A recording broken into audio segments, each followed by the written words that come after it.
Dhaka medical college হাসপাতাল দেশের অন্যতম বৃহৎ ও গুরুত্বপূর্ণ চিকিৎসা সেবা প্রতিষ্ঠান। প্রতিদিন দেশের বিভিন্ন প্রান্ত থেকে হাজারো রোগী এখানে চিকিৎসা সেবা নিতে আসেন। এত বিপুল সংখ্যক রোগীর চাপ সামলে চিকিৎসা সেবা নিশ্চিত করার পাশাপাশি হাসপাতালকে আরও আধুনিক ও রোগী বান্ধব করে তুলতে যে উন্নয়নমূলক উদ্যোগগুলো নেওয়া হয়েছে তা সত্যি চোখে পড়ার মতো। বিশেষ করে হাসপাতালের পরিচালক ব্রিগেডিয়ার জেনারেল মোহাম্মদ আসাদুজ্জামান স্যারের সময়কালে ঢাকা মেডিকেলের বিভিন্ন জায়গায় বেশ কিছু গুরুত্বপূর্ণ পরিবর্তন ও উন্নয়ন আমরা দেখতে পেয়েছি। রোগীদের দুর্ভোগ কমানোর অন্যতম গুরুত্বপূর্ণ উদ্যোগ হলো আউটডোরে নতুন করে একাধিক টিকিট কাউন্টার স্থাপন। এর ফলে রোগীদের টিকিট সংগ্রহের ক্ষেত্রে দীর্ঘ অপেক্ষা ও ভোগান্তি অনেকটাই কমানোর সুযোগ তৈরি হয়েছে।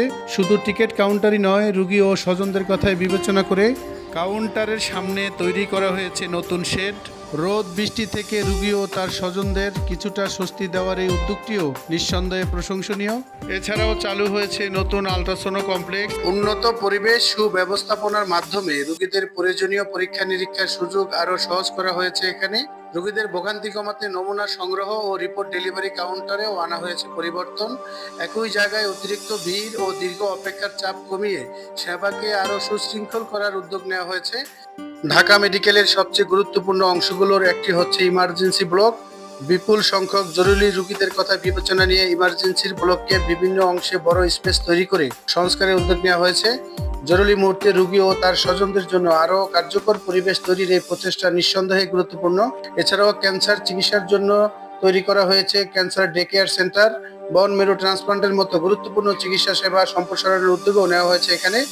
আসলে ঢাকা মেডিকেল কলেজ হাসপাতালে যে পরিমাণ উন্নয়নমূলক কাজ হচ্ছে তা মাত্র কয়েক মিনিটের ভিডিওতে কোনোভাবেই দেখানো সম্ভব নয়। একটি হাসপাতালের পরিবর্তন শুধু নতুন ভবন বা নতুন কোনো কাউন্টার তৈরির মধ্যেই সীমাবদ্ধ নয়। রোগীর জন্য অপেক্ষমান সময় কমানো, সেবাকে সহজ করা, পরিবেশ উন্নত করা এবং চিকিৎসা সেবাকে আরও আধুনিক করার এটি উদ্যোগেই একটি বড় পরিবর্তনের অংশ। এছাড়াও রোগীদের আর্থিক লেনদেন সহজ করতে ঢাকা মেডিকেল এরিয়াতে তৈরি করা হয়েছে পূবালী ব্যাংকের বিভিন্ন বুথ। একটি বড় হাসপাতালকে রাতারাতি পরিবর্তন করা সম্ভব নয়, এজন্য প্রয়োজন পরিকল্পনা, সময়, সমন্বয় এবং ধারাবাহিক প্রচেষ্টা। ঢাকা মেডিকেল কলেজ হাসপাতালকে আরও আধুনিক, সুশৃঙ্খল এবং রোগীবান্ধব একটি হাসপাতালে পরিণত করার এই প্রচেষ্টা সত্যি আশাব্যঞ্জক। আমরা আশা করি আগামী দিনগুলোতে এসব উন্নয়নমূলক উদ্যোগ আরও বিস্তৃত হবে।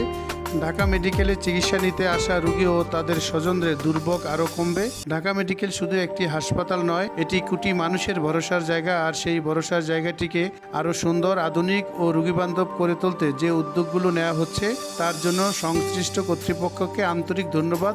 উন্নয়নের এই ধারাবাহিকতা অব্যাহত থাকুক আর ঢাকা মেডিকেল হয়ে উঠুক আরও বেশি রোগীবান্ধব। মাস্টার টিভি যে কোনো ভালো কাজকেই স্বাগত জানায়। আমাদের এই ভিডিওটি যদি আপনাদের ভালো লেগে থাকে তাহলে অবশ্যই লাইক, কমেন্ট, শেয়ার করতে ভুলবেন না। তো নতুন ভিডিও সবার আগে পেতে পেজে ফলো দিয়ে রাখুন এবং আমাদের ইউটিউব চ্যানেলটি সাবস্ক্রাইব করে আমাদের সাথেই থাকুন। পরিশেষে আপনাদের সবার সুস্বাস্থ্য কামনা করে আজকের মতো ঢাকা মেডিকেল কলেজ হাসপাতাল থেকে এখানেই বিদায় নিচ্ছি। খোদা হাফেজ।